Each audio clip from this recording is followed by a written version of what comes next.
what I do is my protest to the intentional uh, restrictions that have been placed around our community for so long. And so I said, well, what have I lived through and seen? I lived through cycle after cycle of things pretty much staying the same from when I was born until now.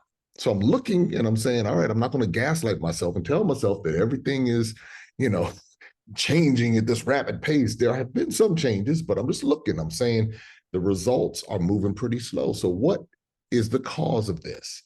And then what I started doing when I started exposing myself to other cultures, I started exposing myself to other conversations. And so there's some conversations that some people are just not having. They're focused on action.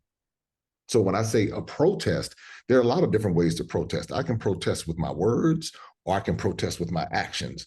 And sometimes you don't have to be loud the way everybody else has done it in order to make the impact or make the statement. So I said, what is one way that we can implement something that will transcend and will last for generations?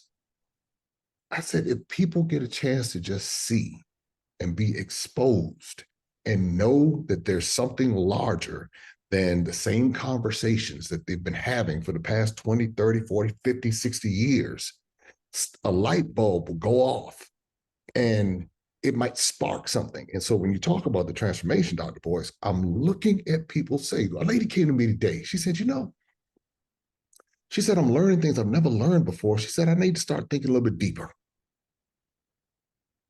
When she said that, and she looked like she's probably in her early 60s. She said, I think I need to just start thinking a little bit deeper because there's just things I didn't know and I'm learning.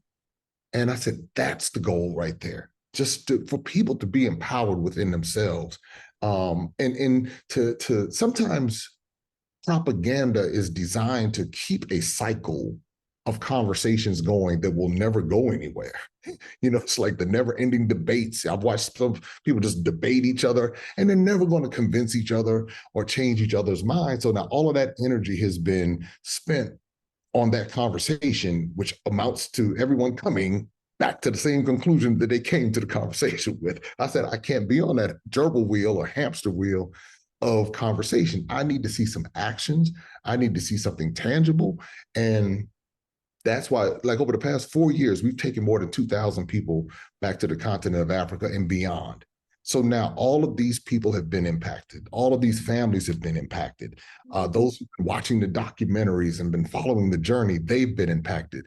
Influencers have been impacted. So that right there is what I look at to say, there's certain conversations I just can't, I don't have anymore. I mean, I have my opinions about the various politicians. I can see the stuff on both sides. And so I just got to sit back and say, oh, yeah, I see what's going on. But I look at the larger system that funds them.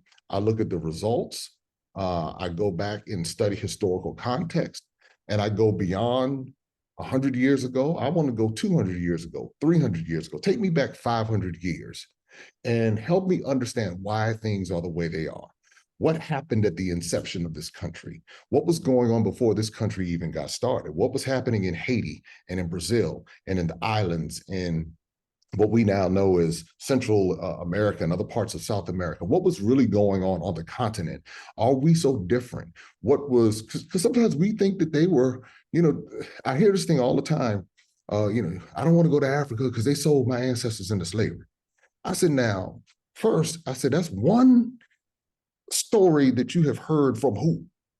And then I said, but do you understand that if, let's say that is the case, there were still people who were left behind, who lost their families, who lost their villages, who were fighting against the very entities that were creating the havoc. They were fighting against the British and the Dutch and the Portuguese and the Spanish and the French and the Germans and the Belgians